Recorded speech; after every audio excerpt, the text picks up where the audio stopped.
Hey, welcome to the Sharpe Way Show. Yes, I'm a tad late this evening. It's not 7 p.m. It's actually more like 8 p.m. on the East Coast. Had some stuff I was trying to take care of, but I still wanted to show up and say hi to all the people who are out there. And I wanted to bring up a couple of special pieces that happened today. But number one, as I always say, please like, comment, share. It does matter. Get out there, share this with others, and get people to see what we're doing and why we're doing it. It does matter. If you can support the show, please do so. As always, patreon.com/sharpeway. If you can't do that, no worries. Theadvocates.org, the human respect test. Please take that and enjoy. And of course, grownselection.com, our other sponsor, CBD products, powders, liquids, whatever you like, Sharpe Way 20 for 20% off. Today, something a little bit special happened today. Not special, but something that I'm torn by. And some of you will know why I'm torn. Today, the NRA filed for bankruptcy. Yes, the NRA is actually incorporated in New York, I think, as a nonprofit and some other things, and it declared bankruptcy. Now you might say, well, Larry, aren't you a Second Amendment fan? And don't you care about, organizations like the NRA? Yes and no. Yes, I am a Second Amendment fan. Absolutely I am. I support it. Of course I do. And I vigorously defended it and talked about ways of increasing our rights instead of decreasing them. And the NRA has not been my friend. So I'm just saying, the NRA has not been my friend in that endeavor.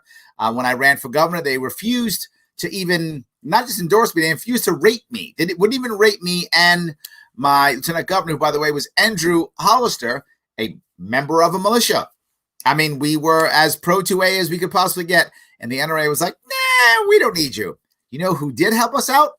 Gun Owners of America. They did. GOA was great. New York GOA was great. They rated us all good, open, talk to us. I've had people on my show from them before. They've supported us. They've been great. NRA, not so much. And so I'm not a fan. However, there's a big however here.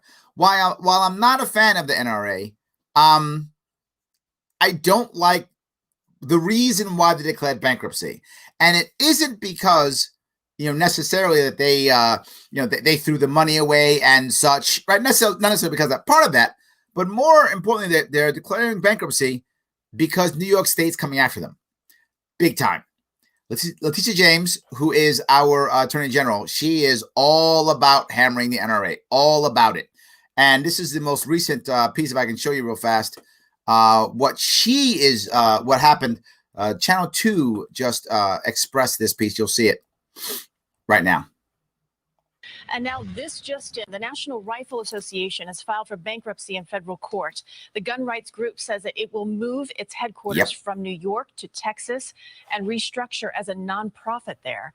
New York State Attorney General Letitia James filed a lawsuit against the NRA back in August, and she released a statement just now reading in part, the NRA's claimed financial status has finally met its moral status, bankrupt, and adds that she will not allow the NRA to, quote, evade accountability and my office's oversight. Yeah, that is kind of what happened. Absolutely. And that's an issue, right? Like, while they're moving to Texas, yes, of course they are. But the issue, again, is I don't like New York State chasing them. That's the part that bothers me. It really does. I don't like New York State chasing yet another business out of the state. I don't like that. However, there isn't much love lost between the NRA and I. Usually all these regulations that the government comes up with crushes small businesses. That's the norm.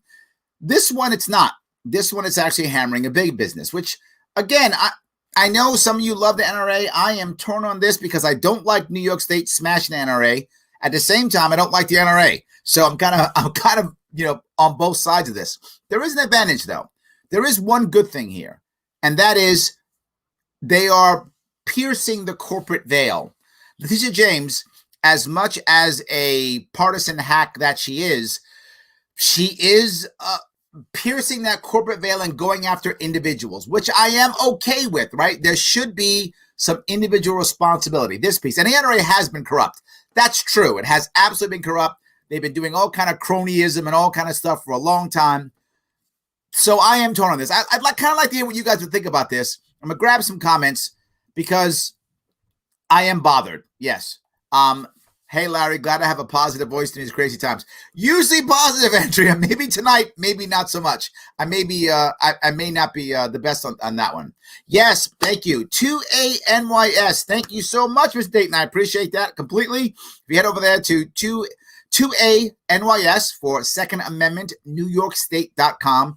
Great organization. Heading over there if you're in New York State, even if you're not, still good. Check them out. So, yes, NRA has not been New Yorkers' friends. Yes, very true. But again, New York hasn't been their friend either, right? So I want to try to be fair to the NRA. New York hasn't been good to them either. The government has been very much against them, but they really have kind of given up and walked away from us more than once, right? More than once. No to NRA, won't get my money, just another special interest group. I wish that wasn't true, Jimmy, but you're right. They really are. They have become a group that winds up supporting more gun control by default than actually fighting it. GOA has been much better on this. I'm not a GOA they're not a sponsor of the show or anything like that. I'm just telling you, my personal opinion is GOA is just a better organization. That's my view. Gun Owners of America, in my view, is a better organization. That's what I feel.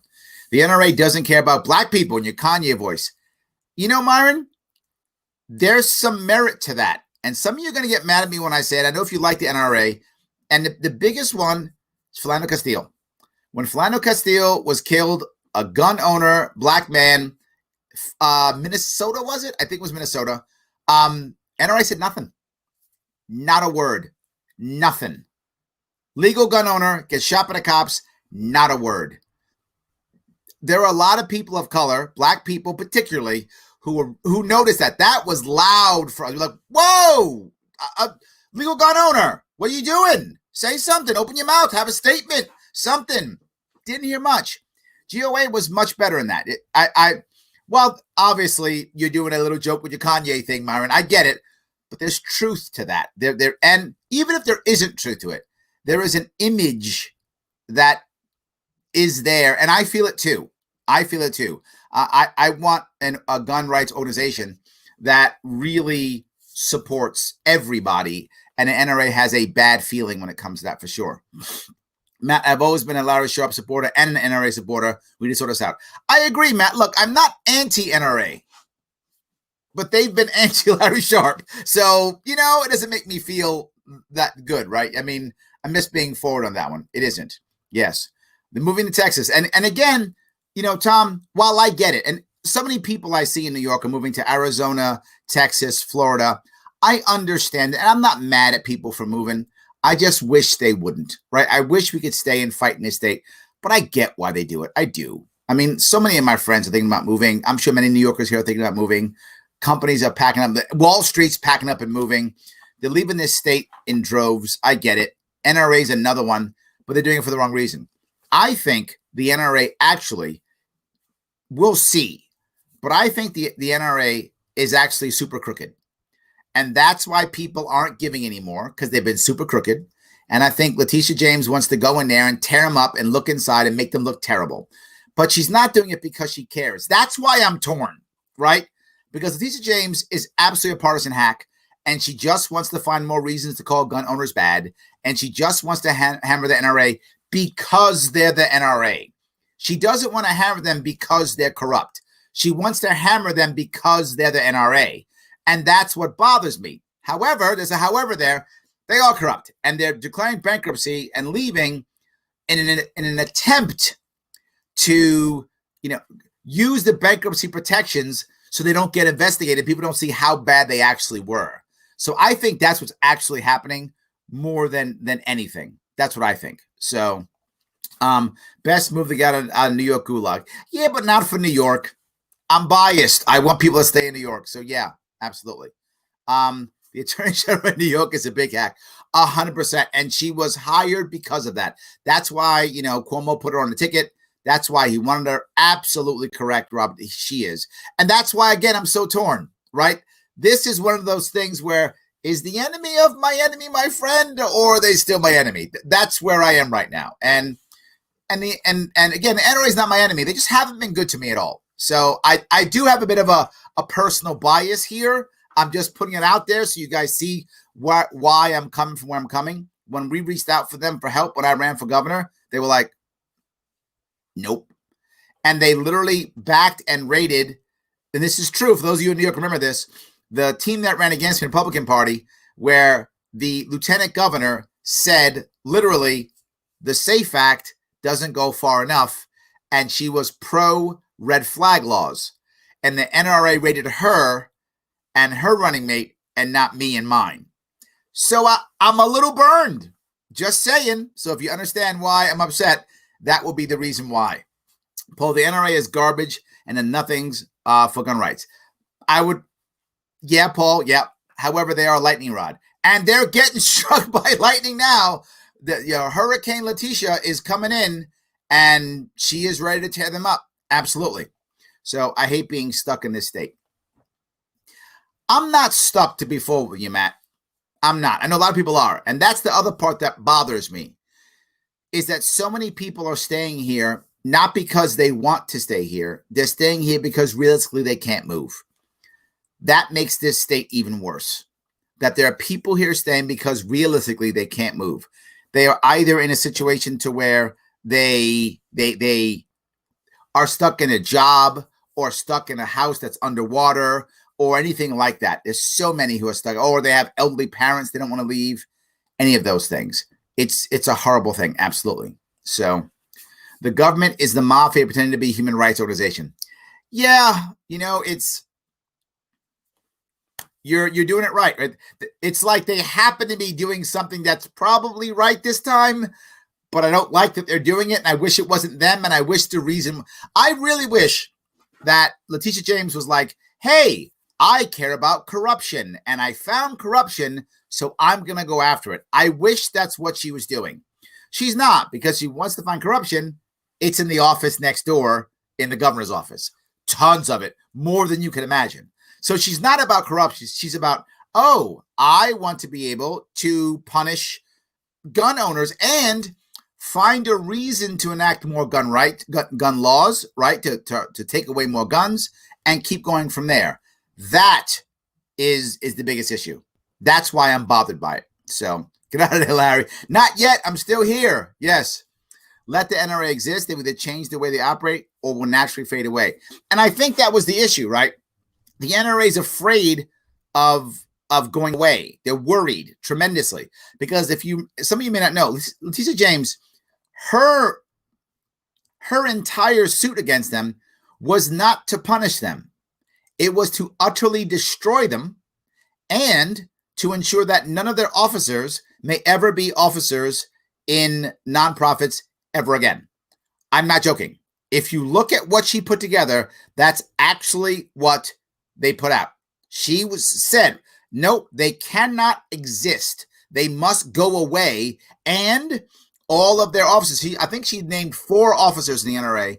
They may never be officers in nonprofits again. She is destroying them. She is a monster, if that makes any sense. And again, if it was just about corruption, okay. You tell me the NRA is the most corrupt thing in New York State? Come on. Are they one of them? Sure. But they're not top of the list. They're maybe like number 500. And she was like, let me get them. And one of the reasons is she wants to make sure that she can chase all guns and anyone who can support the guns in New York out of the state. And hopefully totally out of the entire country, right? That will be her goal no matter what. That will be her goal. And I think you're right, though, Shelley. It'd be better if they would just either get better or go away. And they were struggling. For those who don't know, they were hemorrhaging money. A lot of people have been walking away from the NRA and going to other organizations like Gunners of America. And there are others, right? There are others, too. So I really think they were struggling anyway. So, but they're down. So finish them off, right? That's, I think, is what the Democrats were thinking. And before, if I was a Democrat, it's probably a good move as a Democrat, but it's kind of a crappy move in general. So the NRA are simps too much to the police. I think they are not as aggressive as they say they are, right? The NRA is just another branch of the Republican Party. That is really what people have been thinking. Yes, I really think people have been believing that they're just another branch Republican Party and not actually doing anything. GOA looks better than NRA, 100%. This I agree with. Yes, I completely agree with that. I think it's just they're a better organization. They're more hardcore, to be forward with you. More forward. They don't give in as much. They're just not as powerful, right? They're not as powerful. That's the issue. The NRA has screwed us gun owners as a whole several times when push came to shove. People are seeing that, Mike. I think you're right. They're seeing it, and they've been trying to push back. Absolutely. FPC is the best one. Paul, I don't know what FPC is. Help me with that. When you have a chance, let us know what that is. I mean, some people may know already. Please put that in the chat if you don't mind, so we can know what that is. Run for governor again, please. I am considering it, as I mentioned before. I absolutely am considering it. But I want to keep going, if I can, on something else which I'm concerned about. And that is guns in general. With the actions that happened in the Capitol this last week, the hypocrisy that's here is driving me crazy. I don't know if you know this, but there is now talk in New York State of banning body armor. That's the new thing. New York State banning body armor, getting rid of it completely. That's not true right now in New York State, right? But that's well, we got to get rid of body armor. Right? That's the next thing for safety, right? That's the next thing. Safety, get rid of body armor. That's the new thing happening in New York State. Again, not yet, but people talking about it now. But the people, the congressmen and women in D.C. now, they're all buying body armor. I'm not joking. They're all buying body armor. And guess how they get to pay for that? Yeah, government reimburses them for body armor. So now we, as taxpayers, are going to pay for their body armor. And in New York, they're not going to let us get body armor. I'm not mad at them for wanting to get body armor. Go get it if you want to. Good for you. Enjoy it. If you think you need it, defend yourself as you see fit. If you think body armor is an answer, awesome. Go do that. If you don't, awesome too. Do what makes you happy. I don't have a problem with that at all. But then why can't we? So they get scared, so they go buy body armor. We're scared. Call a cop. That's what it is. Why don't you call the cop instead? They're all going to start having guns now. Right? There are more troops in D.C. now than there are in both Afghanistan and Iraq combined. Right now, in D.C. There's so many of them, they're literally sleeping on the floor because they moved the troops in so fast, they couldn't put up barracks and temporary barracks and living facilities fast enough. So, oh my God, we got attacked. So we, meaning the elites in our city got attacked. So bring the troops in, give us so many guns so fast that we don't have place for them to sleep. Get those guns in here. Get us body armor. Okay, well, here in New York State, we're having problems too. Call cop. Call cop. You don't get to have a gun. Sorry, no. More gun laws. Yes. More gun laws is the answer, right? Now, at the federal level, they're talking because these people brought guns to the Capitol, and that's all that matters. They bring guns to my house, to hell with me. But they brought guns to the Capitol. That's, oh my God. Oh my God. So now the new talk is, in case you've seen it, I haven't seen this one, is licensing for buying ammunition federally. That's the new talk. Well, we should have a license for buying ammunition. What? So not only are we going to have the license to buy a gun, but now you got a license to buy ammunition? That's the next one. Now, there's already a license to sell ammunition. Now you have to have a license to buy it. I mean, it hasn't happened yet, but that's the talk. But as they smash the NRA, which is the part that I don't like at all, as they begin to smash the NRA, if other organizations aren't able to step up, that's going to happen. That's going to happen. Now, I used to live in Japan, and I know some people actually watch this show from Japan. And if you know how Japan works, I talked about this actually, believe it or not, on my radio show that I do out of Western New York every Tuesday and Thursday on WYSL. The idea in Japan, right? Japan, obviously, terrible, right? Gun laws, obviously, clearly, that's their culture. They had what was called a taiko sword hunt. Some of you be surprised that I knew that, but I did. Happened in like 1590 or something like that. late 16th century, where they had a massive battle, and the Tokugawa shogunate was going to take over, and they literally went house to house. I mean, literally house to house. Give me your swords, give me your spears, give me your bows, take it all. It was called the sword hunt. Took the whole thing, took everything. And since then, Japan has been an anti-weapon, anti-gun culture ever since. Now in Japan, if you have a gun, and it is possible for you to own a gun, you have to reapply every single year, and you have to account for every single round. I'm not joking. You go and you shoot, you better pick up all your brass, because don't you miss a casing. If you do, cops are coming to your house. I'm not even exaggerating. If you live in Japan, you know, cops are coming to your house to go, you said you fired 35 rounds. We got 34 casings. Are you a criminal? That's what they're going to do. Is that where we're going now? Is that where we're going, to that level of all of a sudden now we have to have licensing for ammunition? I am worried that we are starting to go to that level.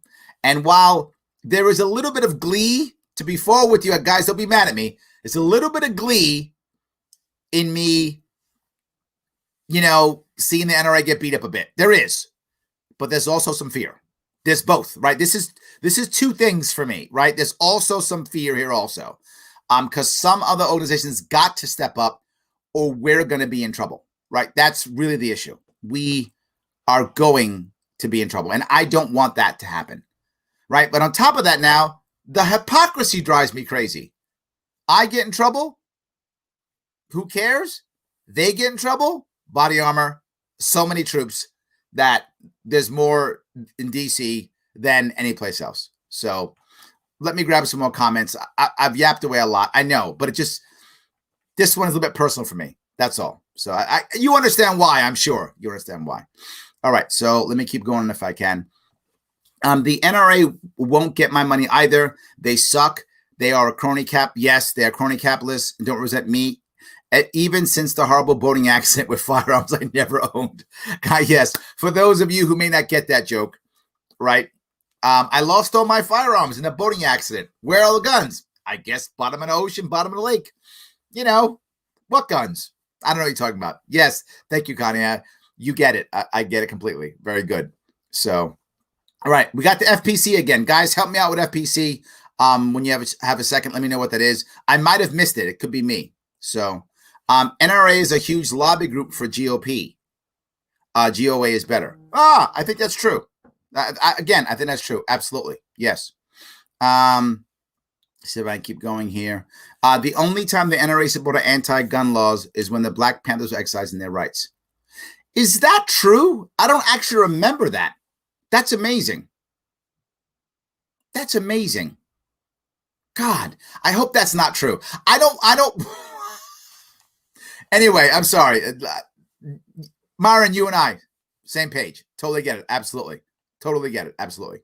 So I gave up on the NRA 20 plus years ago when they waffled on the, is that Missouri bill, MO bill, that had no chance of passing and got watered down version passed. Yes. Okay. So let's see if I keep going. Colin Noir is the best part of the, yes, I agree. And he needs to pack up. I think he needs to pack up. You know, the best part of the gun rights movement in the last couple of years has been the huge increase in people of color, particularly Black people, but also Hispanic, Asian also, and also women, but particularly men of color who've been more of the face of the Second Amendment. It is good to have the face of the Second Amendment not only be, the over 50 white guy. Not that I don't love my over 50 white guys. I love them. A lot of my friends are over 50 white guys. Love them. All I'm saying is that can't be the only face of the Second Amendment for it to be successful. It's also got to have a female face. It's got to have a Black face. That sounded terrible. It's also got to have a Hispanic face. It's got to have all those faces. Don't do any black face, guys.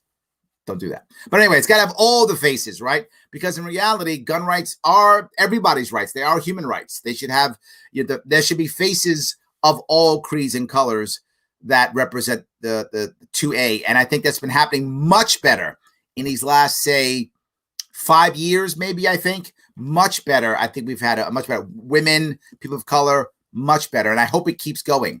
I would love for someone like a Maj Touré or Antonia Okafor to be much more of the face. And she works for Gun Owners of America. So not a bad deal. I agree. So NRA is controlled opposition. LaPierre, Cox, and their minions have made the NRA, especially leadership, into a racket. 100%. Crazy that the NRA doesn't support you. You are for all the rights for all the people. Yes, Matt, that was my point. I felt a little insulted by that. We went after, and if they had just done nothing, like said, you know what, New York State's tough, they beat us up, I'm going to say nothing. I'm going to leave it alone. I wouldn't have been so upset. But they literally rated my opponents and not me. So they got the press and I didn't. Right? I mean, they literally did that. So yeah, it bothered me. Clearly it still does, right? Like I haven't gotten over that yet. Like I got issues. I got to get past that and not get triggered. But it did bother me. I was the only Pro 2A candidate in that race. Of 5 people, I was the only one who was actually Pro 2A. I was the only one who actually had a plan to end the SAFE Act. I was almost talked about non-compliance, which was actually happening and is happening now in Western New York. And they were like, nope, we don't care about you. We're going to back the Republicans anyway. Who the Republican gubernatorial candidate said, what can you do to SAFE Act's law? You can't do anything. And his running mate said, doesn't go far enough. Oh, red flag laws. And again, that's literally recorded. And I played that tape during the campaign. Her actually saying that. It's not me making it up. She literally said it. And whatever. So, yeah. All right, let me keep going here. Let's see here. I was looking at Western New York just now from Canada. America will not fall, mark my words. I like that. Oh, look at that. I like that. Thank you, Gordon. That's amazing. Yes. James obviously doesn't care about corruption or she'd investigate Cuomo. My point exactly, Rory. If she's looking for corruption, it's the office next door. It's right there. Tons of it. So keep you busy for years. Like for years. Absolutely. Yes. So apologies, I missed that. Who was it that called for red flag laws in the Republican Party? All right, see if I can get her name, if I can remember it right. It wasn't Mark Molinaro was the guy who ran. His lieutenant governor. I've actually forgotten her name. Killian. I think that was her name. I think her name was Killian. I could probably check it real fast, but I believe it was Killian was her name. She was the one. Again, you can go to my Larry Sharpe Libertarian YouTube page and then just put in gun laws, something like that, and the video will pop up. Killian, I think, is her name. So yes. So let's see here if I can grab this. Did you see the National Guard soldier reading Atlas Shrugged? I didn't. Is that right? We got a couple people, thinking about the Liberty Way. We got some thinking there. I like that. Very good. Yes. People are leaving New York like people live in California, Illinois, high taxes and crushing business laws and taxes. That's not what Governor Cuomo said. Our governor here in New York, His Majesty King Andrew Cuomo II, all hail the king, he said that these other states are luring them away with these low taxes, that New York is supplementing them. That's what he said. Yeah, he's lying because he's full of crap always, but that's what he said. He said these other states are luring people away. No. They are eagerly and happily packing up and leaving. There's no luring going on. That's something that he's making up. Absolutely. Yes.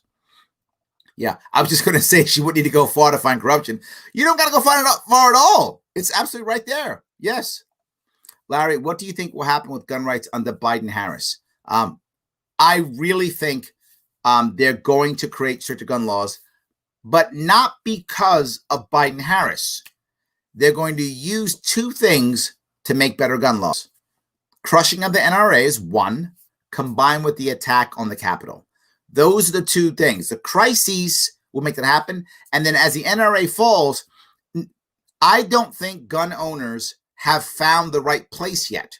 So they're still struggling to find out what's my place to go to, what's my center to go to be defended against. To defend against this. Where am I going to go? And the problem is, I don't think gun owners know yet. So the Capitol gives them a reason. See, we're under siege, insurrection, the world's ending.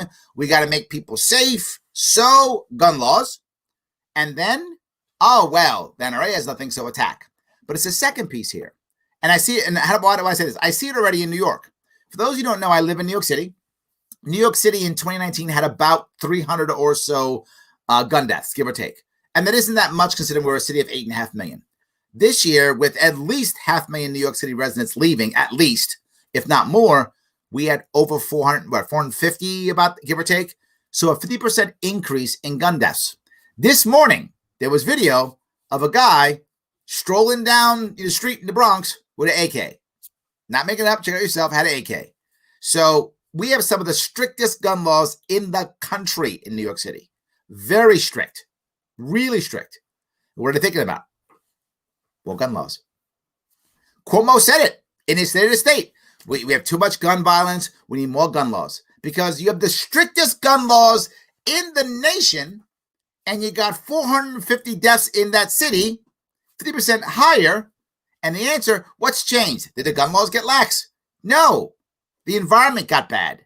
You could take your time, energy, and money and fix the environment so people stop shooting each other, or you can just hammer down more gun laws. That's the answer. So we're already talking more gun laws in New York State. Cuomo already brought it up in the State of the State last Monday. Why would I think any different across the country?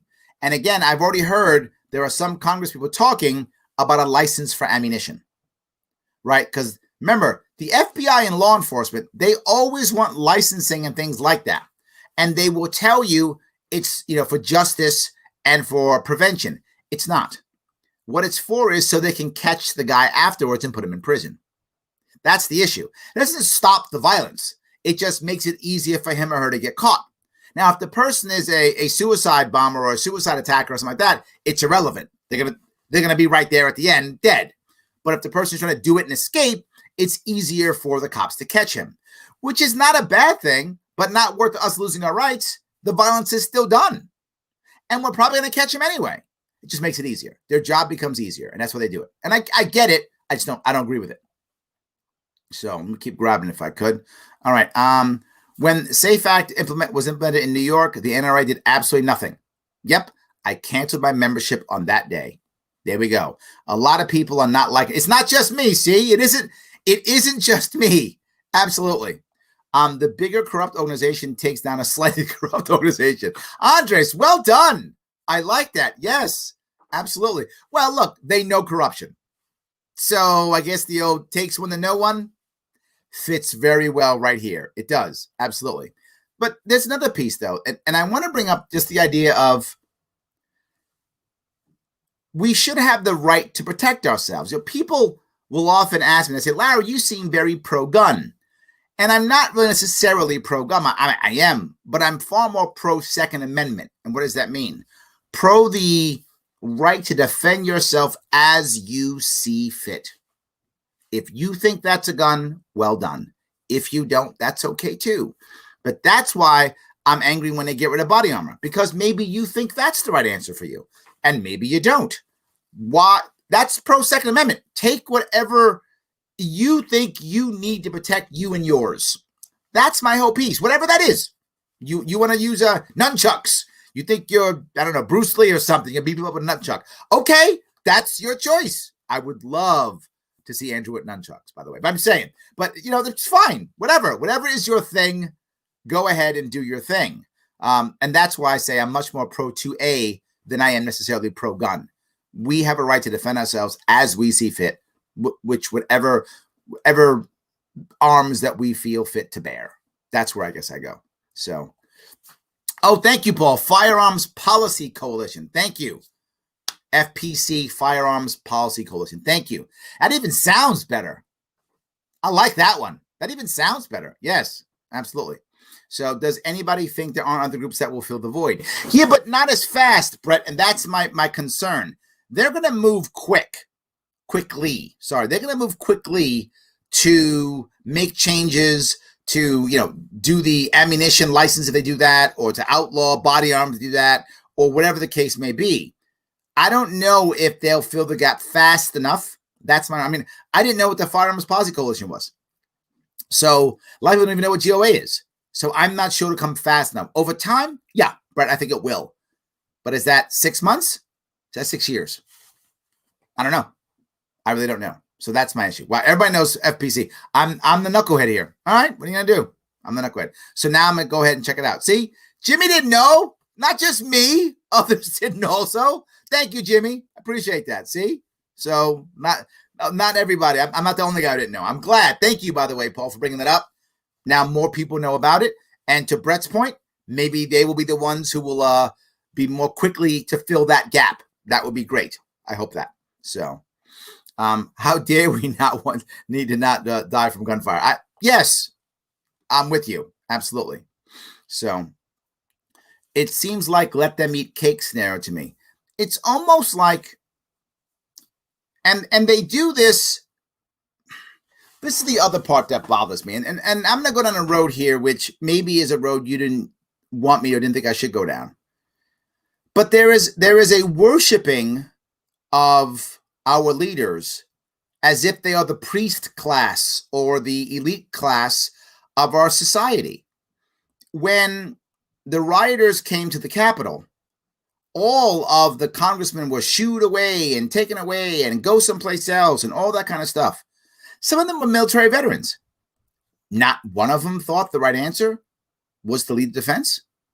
Not one of them thought, I'm not going to let these guys take my building. I'm a trained combat vet. They're not doing that over my dead body. None of them even thought that, I assume. I mean, I didn't hear anybody do it. They were praising the cops, but are our leaders now so critically important they should huddle underneath their desks because they might get shot? I get the concept. I do. The president, okay, I could buy that. I could buy the president. I could. He's a Congress people. I'm not saying they're not valuable. Of course, yeah, but I'm valuable too. So are you, Matt. We're all valuable. Shelley, you're valuable. We're all valuable, right? And particularly to someone, we're valuable.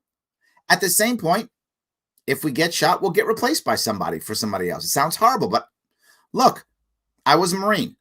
Many of you watching, you were in the military, and you knew that you might take a bullet or get blown up. That was a possibility. I knew it too. It was a possibility. I didn't want it to happen. Please don't get me wrong. I'm not like going, yay, I wish I get shot. Of course not. But I knew it might happen. And I knew that I would have to either send men to their deaths or be sent to my death when I joined up. And I was okay with it. There is a part of me that bothered that now that they've been elected, now they're so super special, we have to protect them more than anybody else. Okay, they're important. That's true. But now their lives are so much more valuable than everyone else's. And not one of them thought, I'm not going to let this happen in my house. And we agreed, right? We maybe not you and me, but we as a society were like, yes, protect them. You've got to protect the Congress people and like they're gold, because what we do without them, we could never replace them. They're irreplaceable. And, put the other troops up there to fight and die for them. And that's okay. Maybe I'm exaggerating here, but that's what I felt. I felt like, because the response was the same, right? Democrats were like, walls don't work. Walls are bad. Oh, they attacked us. Put up walls all around the Capitol. All of a sudden, walls are great. They hated walls on the border. Love them around the Capitol all of a sudden. Why? Because it's your house. Because it's your house. That's the problem. I don't like walls at all. I don't like them around the Capitol. I don't like them on the border. I like having a better environment so we don't need walls. I want to fix the environment so we don't need walls at all, at the border or in the Capitol. But that's the hard work. That's the tough answer. That's the answer that might have some actual consequences. Nobody wants to do that. Now they want to have now they're putting troops all over D.C. More troops in D.C. No troops in New York City. We got 450 people who got killed last year just by guns. That's more than all the Congress people. All of them. More than all the Congress people got killed in New York City last year by guns. Just by guns. Doesn't count anything else. Just guns. In a city that has some of the toughest gun laws in the country. I don't know. Am I angry for nothing? It is a little bit that bothers me, but it does. It does bother me. So anyway. Bring our troops home from D.C. Thank you, Brett. Well done. Yes, exactly right. Bring our troops and the Capitol Wars. bring our troops home from D.C. Absolutely. Hopefully the NRA will move to Texas and start focusing on the important things like the GOA and FPC. The hope is when they reboot, Adam, the hope is that they will see two organizations that are better and act accordingly. I hope you're right. Absolutely. So sounds like Trump is finally getting that military parade he's been begging for. There we go. Tons of them there. March them around. They're not doing anything, so why not? Yes. So the NRA lost me when they had nothing to say to support the legally concealed carry. Philando Castillo. Yes, I say all the time. Right? A lot of people get mad when I bring up Philando, but man, that resonated with a lot of people, me included. That really did. That really resonated with me. And I know some people are like, oh, come on, Larry, it's just this one time. That's what I've heard from people. And I'm like, no, that bothered me. It did. So is it true New York won't be in lockdown anymore? That is not true. It's true that they've changed the rules on orange zones, which is a zone that our glorious God King has decided is, in his wisdom, is the way to shut stuff down. So they've changed some rules on the orange zone that they have done. If you remember, there was an attorney, Todd Alginger, was on my show last week, and he had won a case for a gym. He's won another case. That was today or yesterday? I forgot what day. This week. Breaking up the orange zones in Western New York. So look, we are fighting back. We are, but no, it's not done yet. We're still locked down, and we are really locked down when it comes to New York City. Still no indoor dining. Yes. So why is King Cuomo not on his way to working in DC? Because they must have made a deal, right? That's part of that $1.9 trillion package. And I mentioned this earlier. People are asking, is Cuomo going to go become the AG? And I really believe then, and I believe that's what happened. He had a conversation with Biden and said, look, dude, I have screwed my state royally. I need big checks. Can you hook me up with some big checks? And Biden said, yeah, I probably could do that. He goes, I don't want to be AG then. Right? Don't give me AG. Throw those checks my way. If you can't give me those checks, my state's done for. Give me AG so I can get out of here. And Biden said, don't worry about it. I'll throw you some checks. So they're going to throw big checks. So did you see, if you watched Cuomo's State of the State, all he talked about was federal government has to give us money. Federal government has to give us money. That's all he talked about. He had all these great big plans for spend. And it was all about federal government giving us money.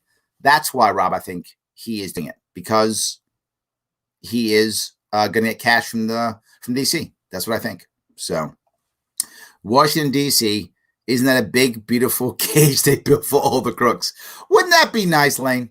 That would be nice. That would be nice. I wish that were true. Absolutely.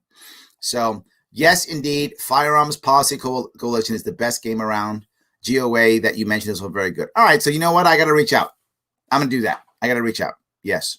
So, where the F is SCOTUS? This is a double-edged sword here, right? Brett, it's a double-edged sword. We have been suing, particularly New York State, has been suing to stop Cuomo from controlling us. And we have been winning, right? The Brooklyn Catholics won, that gym won, the laser tag store won, so laser tag retail place won. So some places have won. But the problem is we've just won at, okay, he can't go this far, but he does have the right. That's what we haven't won. We haven't won on, he doesn't have the right to do this. But we've won on, okay, it went too far. That's the problem. So now each of these things is how far can he crush us and how far can he move forward versus why the hell is he even doing this? He shouldn't be doing this at all.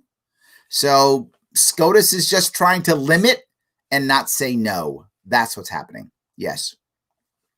Ammunition buying license. Can't wait to run ammo runs like moonshiners. That's going to happen, Matt. Yeah. Get your cool hollowed out car with the hollow in the trunk or something, or whatever, however you're going to, I don't know much about moonshining, but whatever that thing is, you need that thing. Absolutely. Going to make a new Dukes of Hazzard, New York, whatever you're going to call it. The Dukes of Wyoming County or whatever it is. That's fine. Dukes of Wyoming. That's not bad. Dukes of Wyoming. There we go. We can do that. And all of a sudden, it'll be Wyoming County, New York State. Most people don't even know there is a Wyoming County in New York State, but there is one. It's in Western New York. That's a real thing. So we can call it the Duke. By the way, those who don't know, I remember the Dukes of Hazzard. I'm old enough to have watched it in the 70s, so I actually watched the show. The Dukes of Hazzard, their last name was Duke, and they were from Hazzard County. So we can do the Dukes of Wyoming, and we'll do Wyoming County. See, Matt. Me and you, brother. When we make the show, you know what? We'll make the show. We'll let like CBS. Didn't CBS have Dukes of Hazzard? Let CBS make the show. We'll just take a small cut off the top. That's all. Small cut off the top will be fine. So yes. Ammunition is getting scarce according to friends. That's true. That's absolutely true. That has been an issue, 100%. So I do think, it's just going to make things worse, and people are going to start to hoard even more and lose whatever they hoard even more. And then Matt's going to be doing ammunition runs across Western New York. He's going to be doing that. Absolutely. So yeah, absolutely. You need a license to load a weapon next. Well, there is a story on that, right? There are rules where you can't load a weapon in public. That's a law. So if you want to kill somebody, you got to load the weapon someplace else. Then you go kill them. You can't load a weapon in public. That's against the law. So there is such a thing kind of already. Yes. Anarchy is a bad word. Why? We can't trust people with too much freedom, yet we elect to give people too much power. Right? It's a good point, right? You almost never hear me use the word anarchy, because when people hear the word anarchy, there's a connotation to it, right? And as a general rule, connotation, meaning the emotion behind the word, is almost more important than denotation, which is the meaning behind the word. So almost always connotation is more important. And anarchy, the connotation is people dying in the streets, things going bad. Anarchy, the connotation is violent chaos. That's not the meaning of the word, right? That's not the meaning of the word, but that's the feeling of the word. It's violent chaos. So what I'll often use is, I'd like to have a fully voluntary society. That's what anarchy actually is, a fully voluntary society. And a society free of coercion. That's what anarchy actually is. So you're correct in the meaning. It's just that's not the feeling of the word, and the feeling matters more. That's why I rarely use that word. I almost always will instead say a fully voluntary society. So yes. Let's see if I keep going here. Grab a couple more. Let's see here. So unskilled workers railing for a raised minimum wage will be the first to lose their jobs to hire skilled applicants needing to make the same rent payment. Government is the problem, period. All right, Ryan, very good point. Yeah, but Ryan, I'm glad we did this. This goes right back to the same thing he's talked about. Connotation versus denotation. The feeling versus the actual meaning. The fight for 15, man, does that sound amazing. That sounds amazing. The fight for 15. We're going to give everybody a raise. Oh my God, how does that feel? That feels amazing. You're going to help the poor. That feels great. What's the actual outcome? What you just said. That's the actual outcome. And politics is far more about feeling and emotion than it is logic and meaning. It just is. And many of us, particularly libertarians, have to understand that clearly and use the right words in the right way to get the right feeling and emotion across. And we often don't. We often don't. So what are your thoughts, Officer, about how do you feel about negative income tax credit? Of all of the UBI schemes, and there are many UBI schemes, Andrew Yang is now running for mayor in New York City, in my city. He has another UBI scheme. Of all the UBI schemes, negative income tax is the least bad. As a general rule, I'm not a fan of UBI. I'm not. But if we're going UBI, and I feel like we're going UBI, I do. I feel like that's the future. I don't think there's enough of us who can stop it. And if I got to go UBI, negative income tax is the best or the least worst of all the UBI schemes. For those of you who don't know, negative income tax is a little bit different. UBI is basically everybody gets money. The idea behind UBI versus the actual how it actually works. I'll give you two things. The idea behind UBI is actually not a bad idea. The theory behind it is not necessarily a bad theory. The theory is you just give everybody in America, the government gives everybody in America an amount of money that they can survive on. It's not live well, survive. For argument's sake, that's $3,000 a month. I'm not sure if that's the number, but whatever. $3,000 a month, you can survive on it. You can pay rent in most areas. Maybe can't live in big cities. You can eat. You can survive on $3,000 a month, or whatever that number is, right, across the country. You may adjust it by state, perhaps, or something, or by city, or similar to the government has the per diem rate. You may adjust it for that, but everyone gets money, period. It doesn't matter if you're poor, if you're rich, if you work, if you don't work. Everybody gets it once you're 18, no matter what. So Bill Gates gets it. Bezos gets it. Homeless guy in the street gets it. Everybody gets it. And the goal is, the idea is, it gets rid of all other forms of public assistance. So no Social Security, because you're getting your money. No welfare, no EBT, no food stamps, nothing. It gets rid of everything. And the idea is you save a whole lot of money on admin because there's no administration. There's no checking your income. There's no going to the Social Security Administration. All those jobs go away. No need to check. Gone. All gone. That's the idea, the theory behind the UBI saving money. It gets rid of everything else. Not just that. If you want to work, you work. If you don't want to work, you don't. You do more if you want to do more. Sounds not too bad, right? That's the concept. But in practice, that won't actually happen. In practice, there'll always be somebody who wants something extra. Oh, I have 3 kids, so I need 3,000 plus. Oh, I'm elderly with a disability, so I need 3,000 plus. Oh, I'm a veteran, so I need 3,000 plus. You guarantee it's going to happen anyway. And once that begins to happen, you've got to create an infrastructure to decide who gets what. And now people will trade, I'm special, so I get this. So I'll trade votes for my congressman if he allows all the people who have this issue to get extra money. That's what will happen. So we'll just rebuild it. We'll rebuild out our welfare system anyway. And now we'll have on top of that UBI. So it's not actually going to work. In theory, not bad in theory. But I don't even like the theory, because if that were to happen and you were to give out all that money, a lot of people will be de-incentivized to actually work. And you say, well, Larry, that's not true. There's no evidence of that. I think there is. And if you look right now, there are people who have, imagine if you're right now watching me, listening to me, imagine if you had never in your entire life, you had never seen either of your parents ever go off to work. Never seen it. If you had never seen your uncles and aunts, never seen them go off to work. Imagine if you had never seen your grandparents go off to work. You had never seen it happen. That was something you had never seen. You were born, raised, and you never saw anybody in your family go off to work. You didn't see that happen. That was something you saw on TV or something, or you watched a YouTube channel about people go to work. You didn't. You never saw it. You'd be a different person now. Whoever you are now, you'd be a different person now if you had never seen anyone in your family, in your world, go off to work. You'd be different. That's my worry about UBI, is that it will create that environment of, who goes to work? You're a sucker. Don't go to work. That's what chumps do. That's my worry. But something else, I think will punish the poor even more, because what will happen is people will be trying to get that money from them in advance.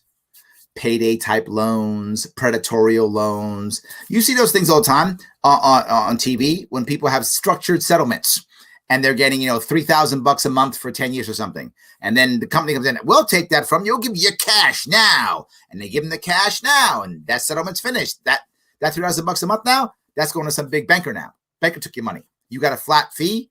Your flat fee's done. You're not getting your money now for the next 10 years because you took your money now and you pissed it away on the lottery, right? And that's my other issue, the lottery. What happens when you do that? Look at lottery winners.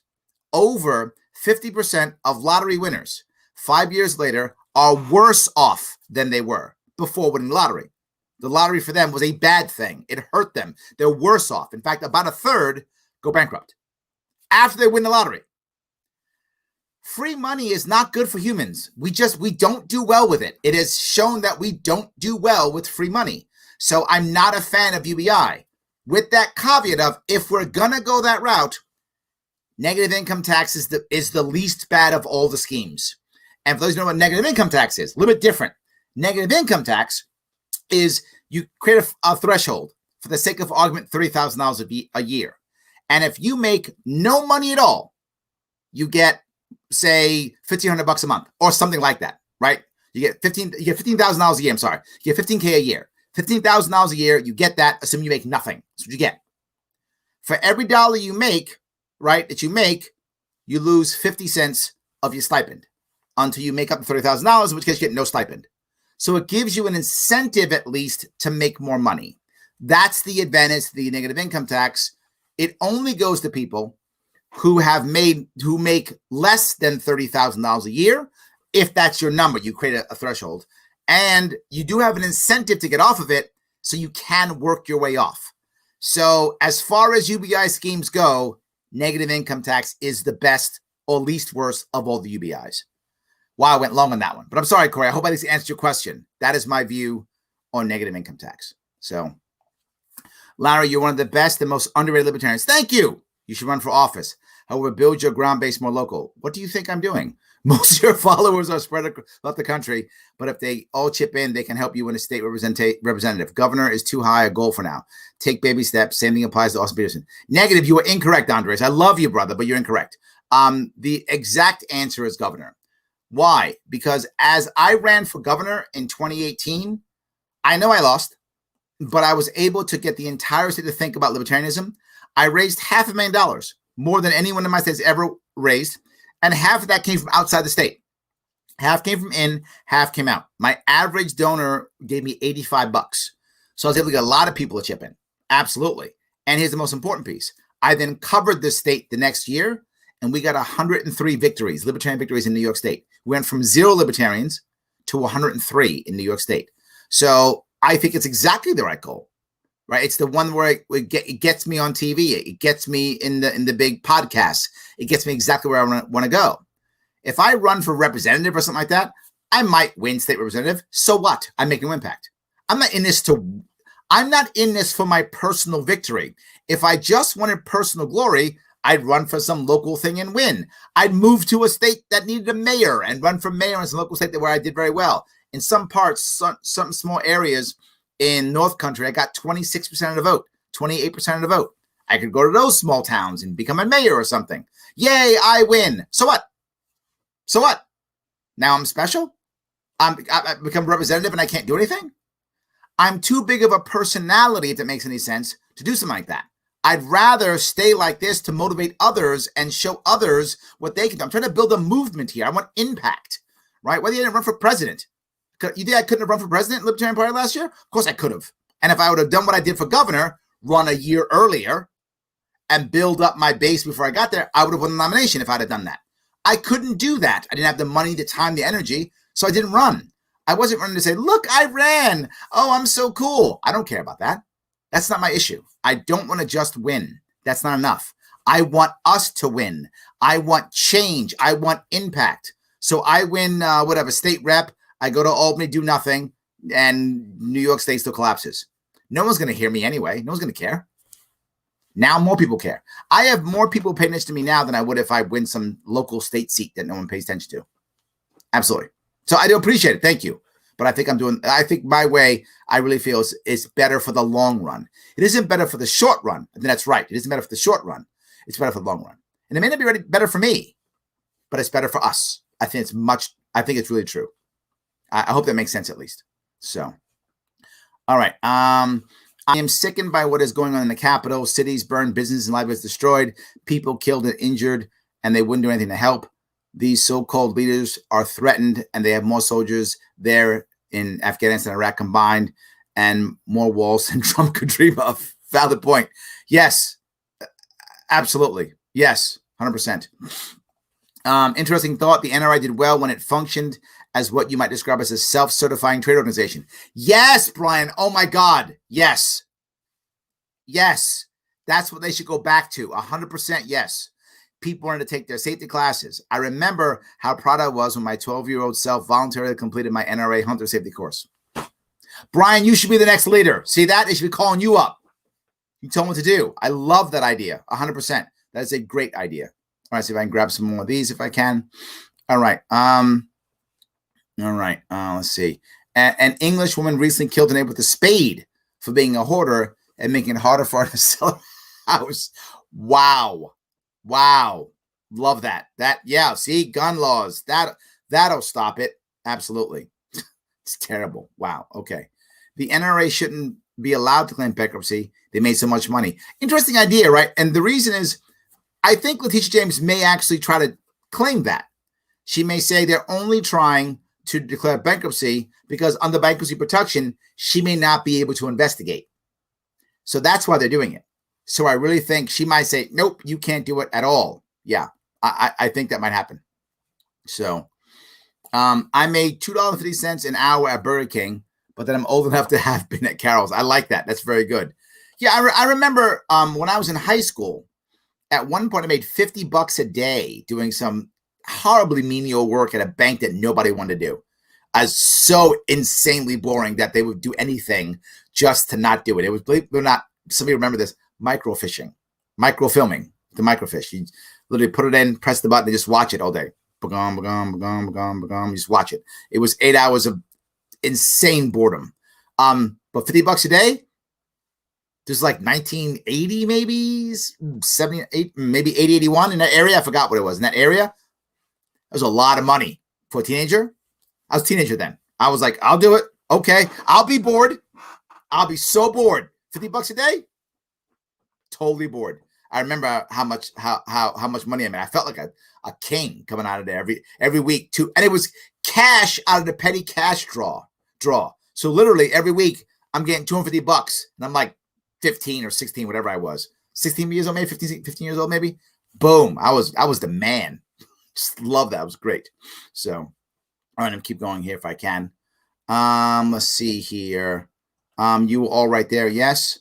Nicholas Wildstar likes 2A. That's true also. Yes, absolutely. Isn't he running as a Republican in California? I think he shifted parties to Republican. I think he did. A lot of libertarians are shifting to Republican now. Republican Party's in trouble. So libertarians are thinking, I'll jump on top of that. Yes. 305 days to flatten the curve. See, Pete, it would just take 310 days. It's actually 315 days. You thought it was 15 days. You didn't hear. He said 315 days to flatten the curve. See, you probably had your headphones in. That was it, your headphones in. If you wouldn't have had your headphones in, you would have heard it was 315 days to flatten the curve. Absolutely. Who's going to be Boss Hog? We're dating ourselves, Shelly. We remember the show. Absolutely. Who's going to be Boss Hog? Very good. I love that. Yes. All right. Yes, promote your local rod and gun club. Very good idea, right? Now, that's a good idea. The only issue is, of course, you do need, without question, something big enough that they can all get behind, right? So that can fight the big monsters that are going to come after them. Absolutely. You've got to fight be able to fight the big monsters that are going, to happen. That's for sure. So, all right, let me grab a couple of these here if I can. Real minimum wage is $0. That's true. Absolutely. They are $0. Yes. Okay. See if I can keep going. I'm not in New York City. Thoughts on Stacey Preston for mayor? I like Stacey. I think Stacey's good. I like her. I think she's got a chance at raising some big money because she has some comedian friends and some heavy hitter friends that are around. So I think she's a chance of raising some money maybe. And with Yang, and here's my big thing about New York City. Do I really think a libertarian can actually win? It's possible. And you might say, Larry, you're crazy, but it is possible. And here's how it's possible. New York City has matching funds, 8-1. Yes, 8-1. If you can raise $250,000 in New York City running for mayor, I'm not joking, they will literally just give you $2 million. $2 million. If she gets $2 million, after she's raised $250,000, she's got a shot at making some impact. Now, the other advantage is Andrew Yang is running in New York City. Andrew Yang is going to ensure that whatever debates they have will be national because Andrew Yang is going to be on the debate stage. After he wins the primary, assuming that he wins the primary because he has the money in the name, so he probably will. He might not, but he probably will. If he wins, the only way he'll lose is if Cuomo goes against him and tries to put in the establishment against him. Then he might lose because Cuomo runs this state with an iron fist. And if he's anti-Yang, if anyone could stop Yang, it's Cuomo. Otherwise, Yang has lots of money, name recognition. The odds are he'll win. If he wins the primary, it'll be him, some Republican they'll pull out of probably Staten Island to try to pretend like they're going to win. They're not going to. They'll pull some Republican out of Staten Island to run against him as controlled opposition. And then a libertarian if she makes the cut. And how New York City runs is if you get the state funds, you are on the debate stage. That's New York City law. not state law, national. It's New York City law, election law. So if she gets it, she gets on the debate stage. And to have some Republican from Staten Island, Andrew Yang, and Stacey Preston on a debate stage, wow. That's what I want. I want someone. If it's Stacey, awesome. I want anyone who can raise the money to make that hit. If she gets on a debate stage and has $2 million, she's got a shot at that Jesse Ventura thing. Remember Jesse Ventura who won in Minnesota? Got on the debate stage, had the cash, had cool commercials. She's got a shot at that. So that's why I happen to like Stacey right now. There are some other people running, but those running right now, they have no chance of making the money. She may not be able to. I'm not promising that she can, but at the moment, I feel like she's the one who has the best chance at making the cash. If someone else who's libertarian stepped up, I'd be open to have a conversation there. I would. But if any of those of you who care, you can go to my Larry Sharpe Libertarian YouTube page and look for Stacey Prosperman. I have 2 videos of her interviews, where I interviewed her twice. So if you want to look at that, please feel free. So UBI, Universal Bitcoin Income. I like that. Let's do that, Myron. Let's do that. Yes, absolutely. So Larry Sharpe Libertarian, how does UBI work with VA compensation? Again, in theory, there's no VA compensation, right? In theory, UBI, it replaces everything. That's the theory of it. How will it actually work? There's going to be a bazillion carve-outs, probably VA too. So I'm talking conceptually, right? You would lose everything. You would only get UBI. That's the only thing the government would give out in the theory of UBI. In the practice of UBI, the odds are there'll be tons of carve-outs. If we go to negative income tax, it would only matter based on how much money you actually brought in. How you got the money is irrelevant. So you'd get UBI. If your VA compensation is less than $30,000, you'd get some negative income tax money also. If your VA compensation was over $30,000, you wouldn't get any, because that's all, whatever the number is. In this case, $30,000. That's how that would work. So I just can't imagine how UBI wouldn't cause cost of living and goods to continually rise at a faster rate. Again, in theory, Josh, versus practice. In theory, it wouldn't. In theory, because you'd be removing all the other barriers in government, right? So in theory, it wouldn't. It would pop up and stay. Again, I keep saying theory. That would happen. In practice, I think you're totally right, because we'd always be asking for more UBI, right? Oh, I can't survive on $3,000. I need $3,500 or whatever. I think in practice, you're completely correct, which is why I'm not a UBI fan, even though I totally understand the theory behind it. I'm not a fan. So, all right. If I keep going, it wouldn't work.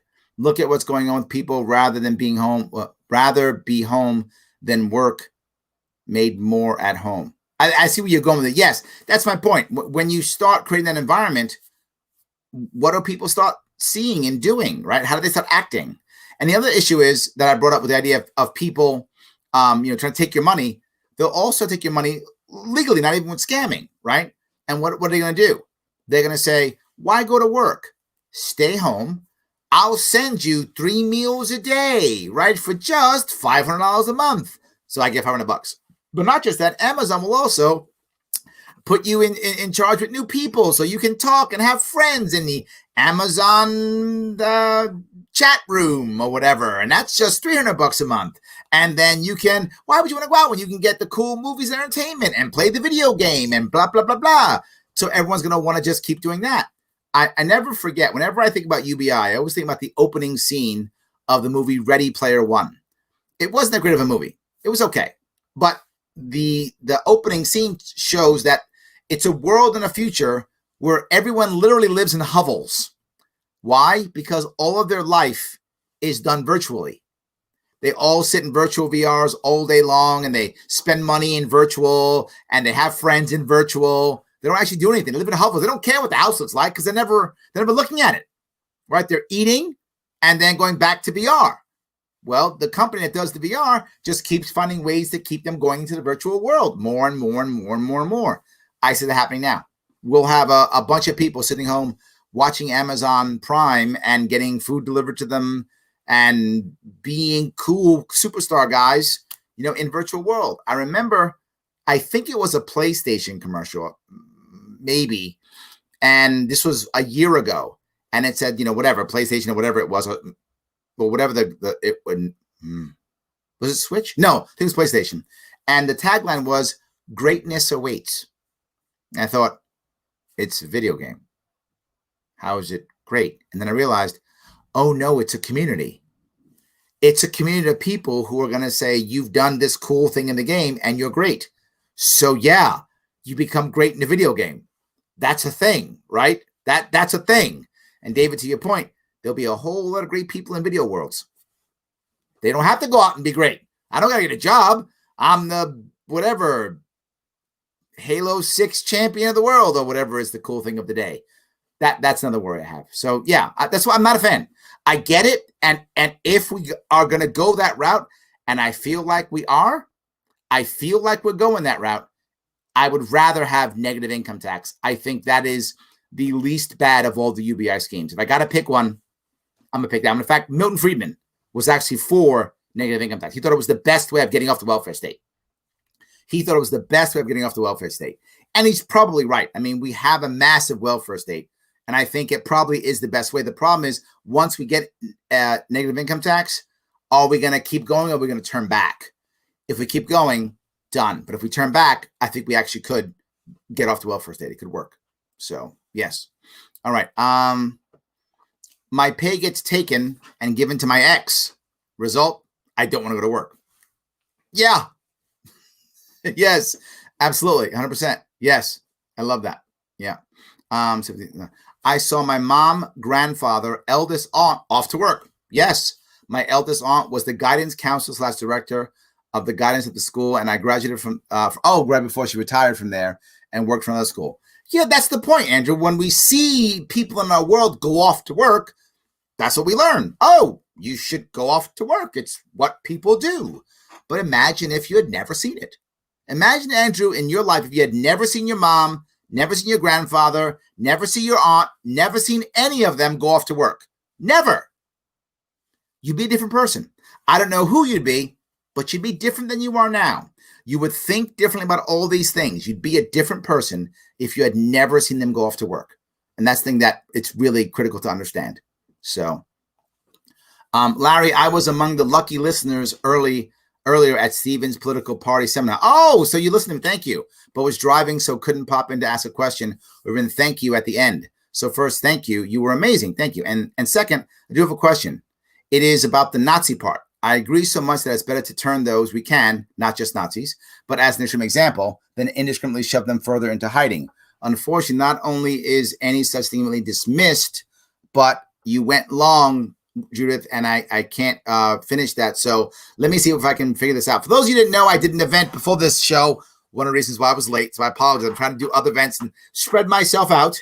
And on the event, I was talking about bringing people into the movement and talking to everyone, even talking to Nazis. I don't care. I'll talk to anybody. I said Nazis, communists, racists, you name it. I will talk to them if they will talk to me. And why would you want to talk to a Nazi? That's what I get all the time. Why are you going to talk to Nazis?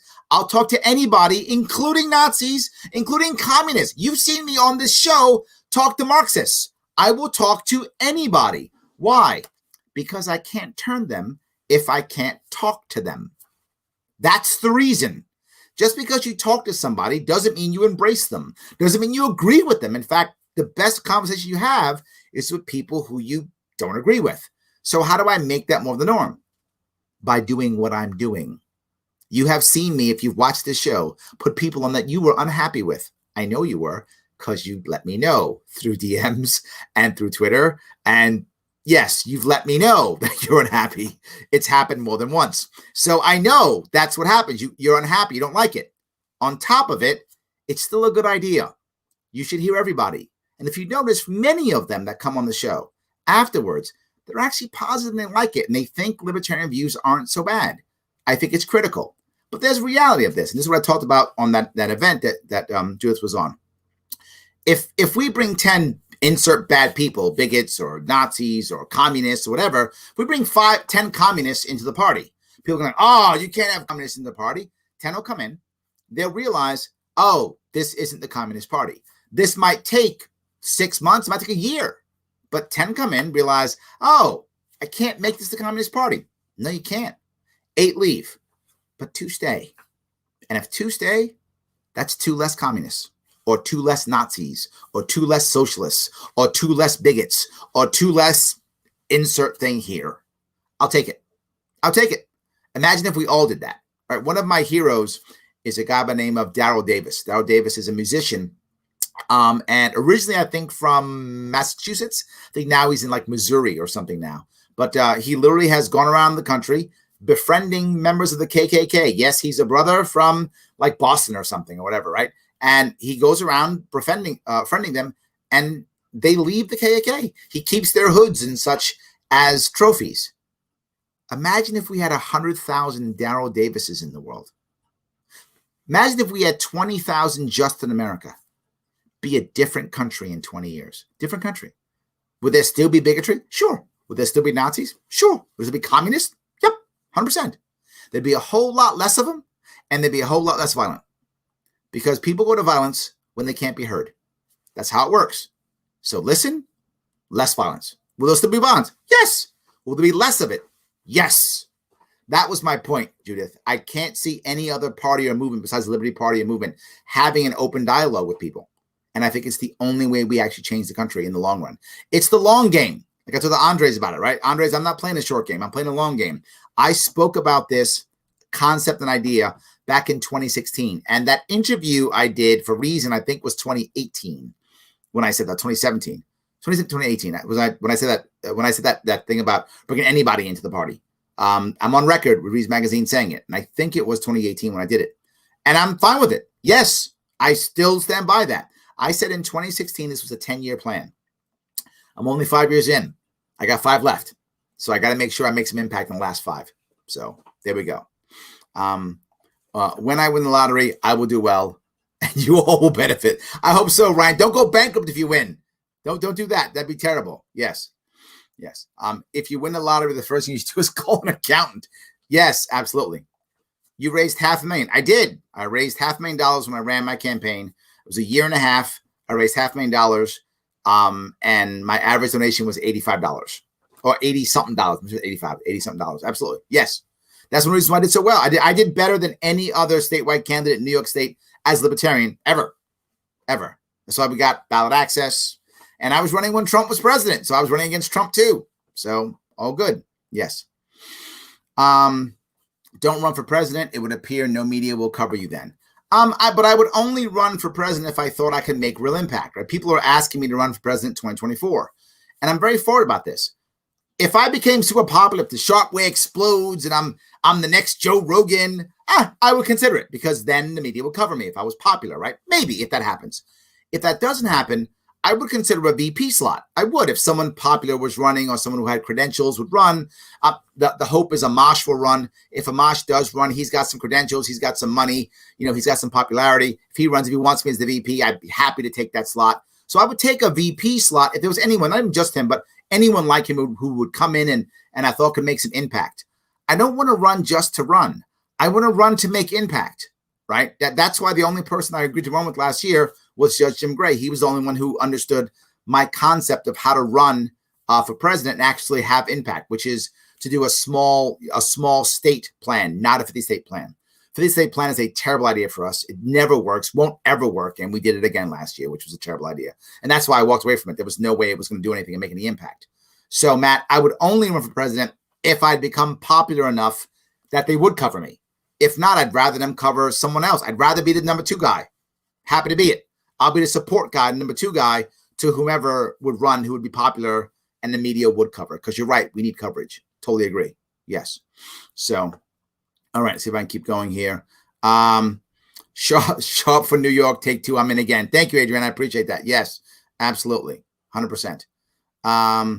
If you run out Chapin, do you take Bitcoin? I did take Bitcoin. I took Bitcoin and I think something else. Maybe Litecoin, was it? I took a couple of things. Yes, absolutely. It's better for us. Once again, stop making me grow as a person. It's a problem, Tom. I got a problem. You guys know in my day life, what I do during the day before I do this is I train and coach people. That's what I do for a living. That's how I make my money. Most of the people I deal with are fairly well off, if not wealthy. Many of them work for either finance or tech, sometimes law. Those are the people I deal with every day. and I go out of my way trying to make them, be better, right? Be better. So I try. That's what I do for a living. That's how I make my money. So I do it here too by default, Tom. Sorry, I guess it's in my blood now. That's what I do. So yeah. I think you should use supply and demand for your arguments. When it comes to UBI, if more people have more money, that means they can buy more, which means supply curve moves right.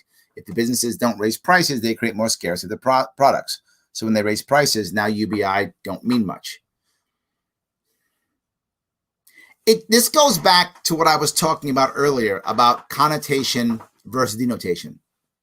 In my communication, and to what Tom was just talking about, when I talk to people in those three fields, law, tech, finance, those people who do well in either law, tech, or finance usually are very good at accurate communication. Accurate communication is critical in those fields. But when you start leading and moving people, the denotation and accurate communication, they're no longer enough. Now you have to have accurate communication, but you also have to have communication that moves people. You're no longer judged by the accuracy of your communication, but you're judged, if you're leading, by the results of your communication. So while what you said, again, is correct, Andres, most people fall asleep halfway through it. They don't get it. I talk about movies like Ready Player One. People are listening and paying attention. They remember that. It's the movie. It's about your mother and your father going off to work. People remember that. That's story. So I'm using the emotional side to make that happen, right? And to talk about, I also don't want to turn somebody off and go, you're wrong about UBI. They don't hear me. The first thing I say is, I understand UBI, and here's the advantages in theory, so that people who like UBI will go, oh, Larry understands us. The way I communicate UBI is I don't want to say, you like UBI?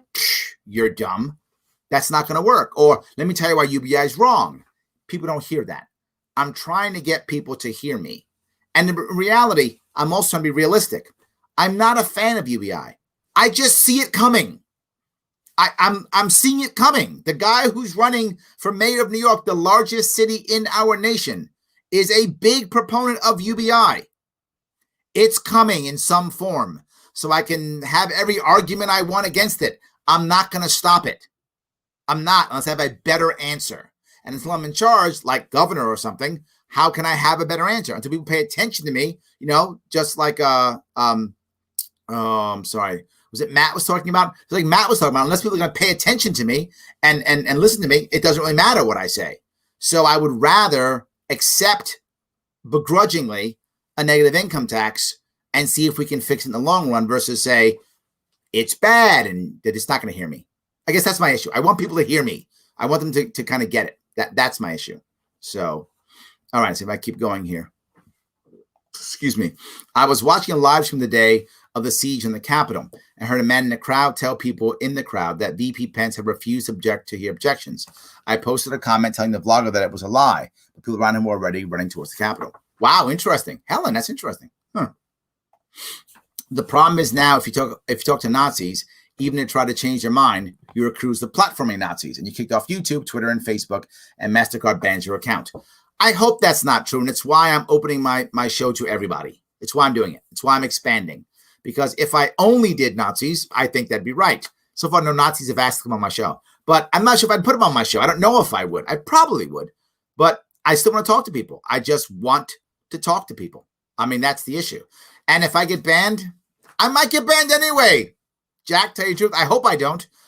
But this is the only way I see that what I can do well, right? What I'm good at. That's why I try to do this. So, yes. I follow the philosophy of Darrell Davis. I think love is the cure to hate. Yes, absolutely, yes. That's why you're great, Larry. Oh, thank you. We won't grow libertarian movement by talking to our echo chamber. Yep. We all need to have conversation with those various beliefs. And one of the things you see is this isn't called the Liberty Way. I didn't name it that. I call it the Sharpe Way. And you hardly ever see libertarians on the show. It is rare. You might go, you don't like libertarians? No. There's 1,000 Liberty podcasts that just have Liberty people yell at each other all day. And then they debate on something that means nothing, like, I don't know, how far we should go into anarchy or something.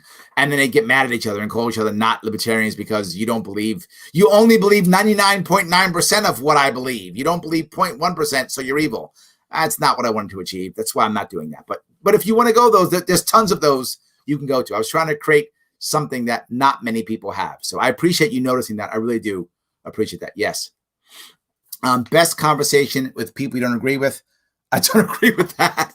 Nicely done for our Steve. Thank you so much, Steve. I appreciate that. You and I have had good conversations here. Absolutely. Yes. Absolutely. Yes. The Sharpe Way is the anti-echo chamber. Oh, thank you so much. I appreciate that. Yes. I feel racism was just about gone. Why do you think it made a comeback? I'm not sure it ever was gone. The issue is the definition has changed. And I feel really bad on two parts here.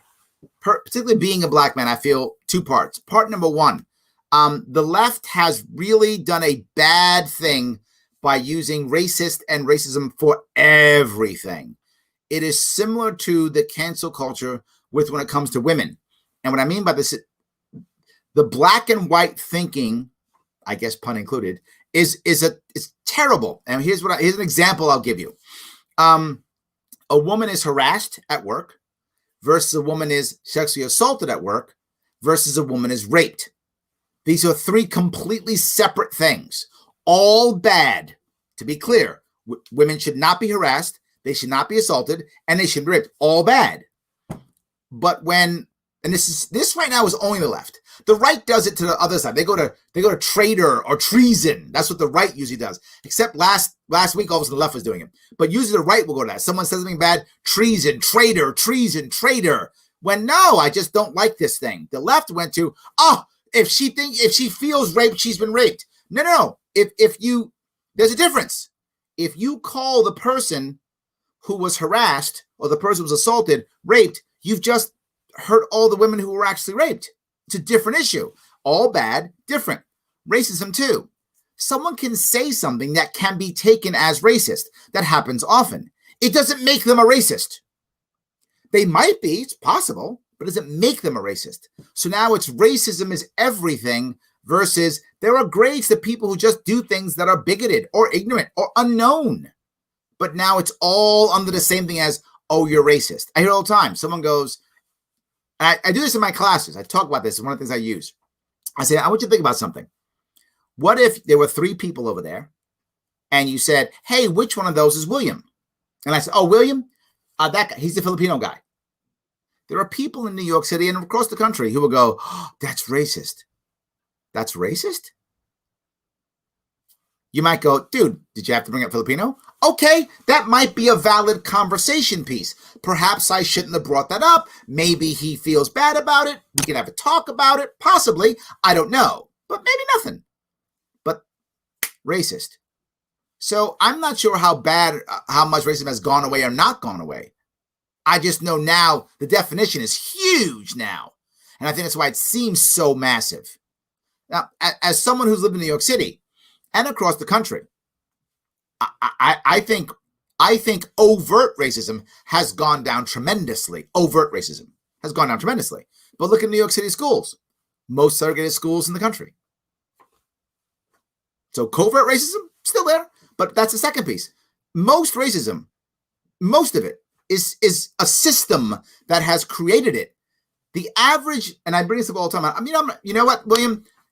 Monday's MLK Day. I'm gonna do another show on racism. For those of you who are concerned about how I deal with this, if you really care, go to my Juneteenth special, which is June 19th of last year. I did about a little bit over an hour on some of the origins and reasons about racism and difference between black and non-black races and stuff like that within the country. It's an interesting conversation. It's very much historical based, chatting, talking. I think that's it. But the second piece is what I just said. Most people won't even bring up race, and even talking about it makes people angry or upset, and they jump on sides and they get angry. This is a conversation too, just like Nazis and racism. It's a conversation. People say things that are bigoted here or there, sometimes on purpose and sometimes not. But you have to be able to have conversations. If you can't do that, then it never gets better. So I'm not sure there's actually a comeback, but there is one piece where it becomes more obvious. Let me give you this piece where it is more obvious. And that is, as the Democratic Party has become more diverse, populism on the right has happened not because people actually like populism.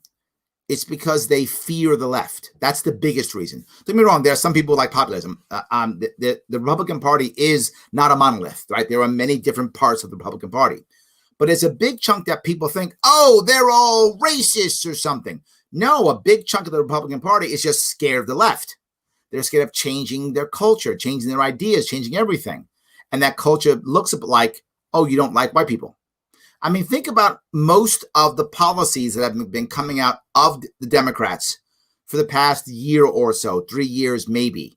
Many of them lead with, and we're going to focus on businesses of color, and we're going to focus on so-and-so of color, and we're going to focus on black and brown communities. Constantly.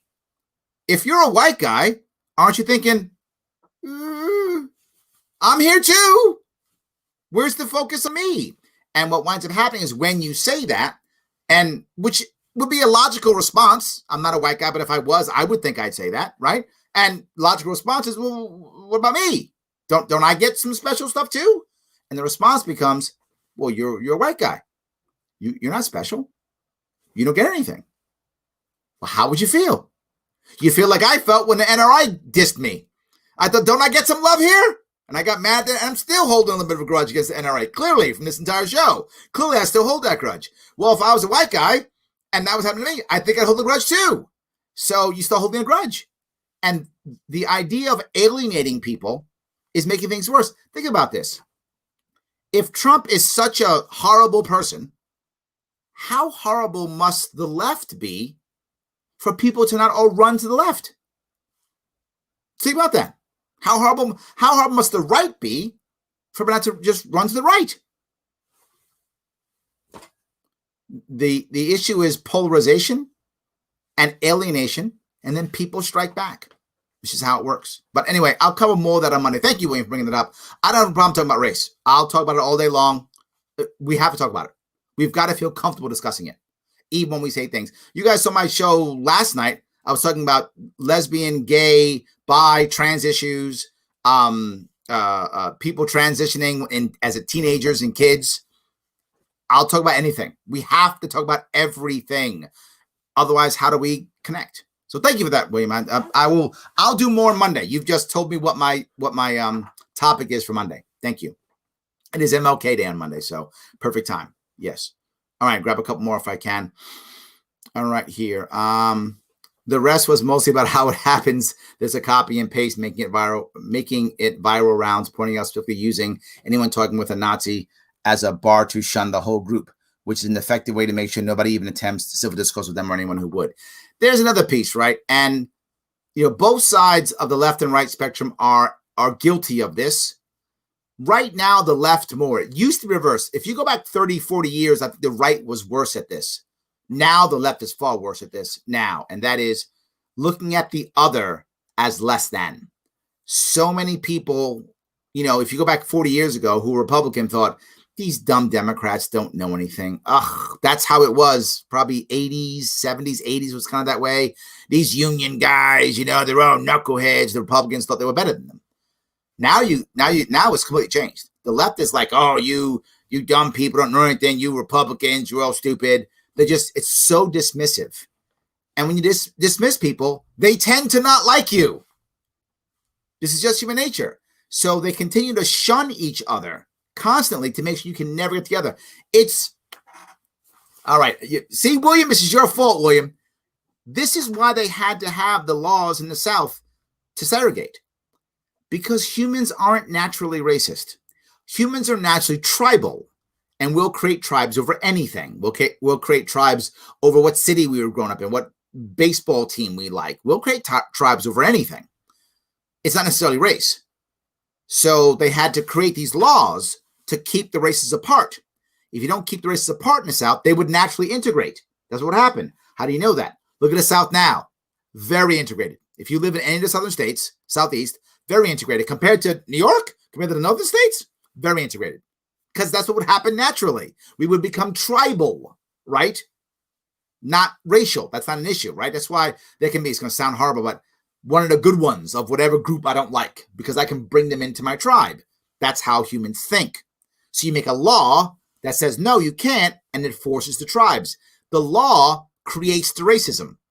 That's what people should mean when they say institutionalized racism. That's a law creating racism. Well, this now is not a law. This is now culture creating it. You can't talk to those people, those liberals, those conservatives. That creates a tribalism. So they can't talk to them. Otherwise, you might integrate. Can't have that, can you? So your fault, Wayne. All right, so yes. All right. Where can I keep going? Let's see here. Multiple elementary schools have been caught making young children acknowledge their whiteness and privilege as a white person. It's horrifying. It's going to end really badly. Yeah, that's my point. Right? You can't make people you can't make people feel bad for being themselves. Right? That's literally what happened to the black community in the 100 years after slavery and the apartheid in the South. I mean, that doesn't make it right. Right? Let's make it right. Again, I'll cover it more on Monday, but I talked about this in my Juneteenth special, how you can actually do a way of having reparations without punishing any white person today. I don't blame any white person today for any slavery. None of you guys owned my ancestors. Please know I'm black on my father's side, and Sharpe is the name that of the people who owned us at one point, about 100, 200 years ago, whatever. That's we don't have the name. Our name is from slave names. Right. That doesn't mean anything for us. It's just that's who our name for our slave owner is. Most people, their name has some value where their country comes from or something, what country they come from, or something like that. But that's not what we have. So in that case, I don't blame anybody white for that. You didn't do it. You didn't own my family or me. It is. But there are ways of changing this and doing something that can make things better without having to punish the people here who haven't done anything. The hard part is, and for those who don't know that, nothing happened after slavery, and that's when it should have happened. Again, I covered in a Juneteenth special. I'll cover it again on Monday for those of you who care. I will do that. So yes, this is not the right way of doing it. Right? You want to create the idea that we're all special and wonderful, regardless of whether you happen to be white or whatever that case may be. That's the goal, and doesn't always happen. So, all right, it can be scary as well. I'm half Armenian. Hence the Turkish last name. There we go. And due to history and the rhetoric of all pale people being evil reminds me of the Hapless of the Armenian genocide. Yes, right. That's a perfect example of that, right?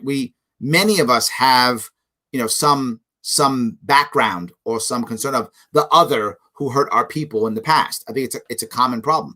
I agree. Yes. All right. Let's see here. We need to show political roots with Larry Sharpe, where Larry digs to the actual heart of each party and why they formed and why we're here today. I like that. Oh, that's a good one. That's pretty good. Yes. All right.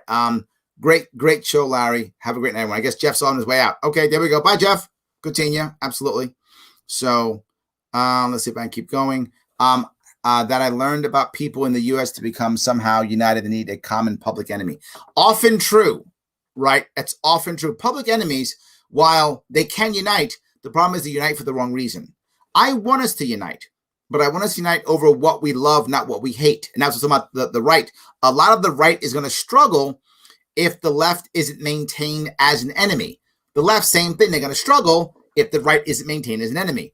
The one thing the left loved about Trump is Trump united all the factions of the left. Because one thing they all agreed upon is we hate Trump. Oh my God, did they hate Trump? 100%. They all hate Trump, and they all got together and said, whatever it is, Biden's the guy who can beat him. Biden's the guy. We don't care about anything else. Let's just beat Trump. That was very good for the Democrats. But now that Trump's out, are they going to stay united? I don't know. Republicans have an issue now too. Are they going to be able to find that same common enemy? A lot of people voted for Trump. Again, some people love Trump, but some people voted for him because they saw him as this symbolic, foil against socialism. That's what they saw him as. They're like, I hate socialism. I'm going to vote Trump, right? With Trump gone, does the right still coalesce? Is there someone that they can coalesce with to be against the left or not? I would rather them all stand for something. I would rather us get together because you believe in something, stand in something, versus you're against somebody. It's a longer term, stronger value system that will last longer through more also. So, yeah. Color doesn't make race. When color is used, it takes away from those of us who are lighter skinned Hispanics or of any race. Love truth and you speak. Yes, I love that. You're correct. Yeah, people will often use colors as as a reason to hate. And it's silly. It shouldn't be about that. I agree. But something to remember also, it's also about culture and ethnic background too, right? All those things. Do I feel like you are the other or not? That's the real issue. Is that how I feel? So, yes. All right. See if I can keep going here. Okay. Perfect. Where is the property which slaves would have inherited if they had been free? That is exactly my issue when I cover that on the 19th. That's exactly my issue, Ellen. You have read my mind. That is exactly the issue. All right, guys. I don't want to give up the entire thing for Monday. So what I'm going to do is I'm going to ask you to do something. Please head on over to theadvocates.org. Take the human respect test if you can. Right, click on the human respect test. There's also a link the top of my Twitter feed. Also, if you want that, please do that. They love it. I love it. The human respect test is a great test to take. It's really cool. Take that test and pass it around. If you can support the show, please do so. Patreon.com/SharpeWay. It's awesome. CBD products right here for you. GrownSelection.com. SharpeWay20 for 20% off. I'm going to let you guys go tonight. Have a great weekend. I will see you all on Monday.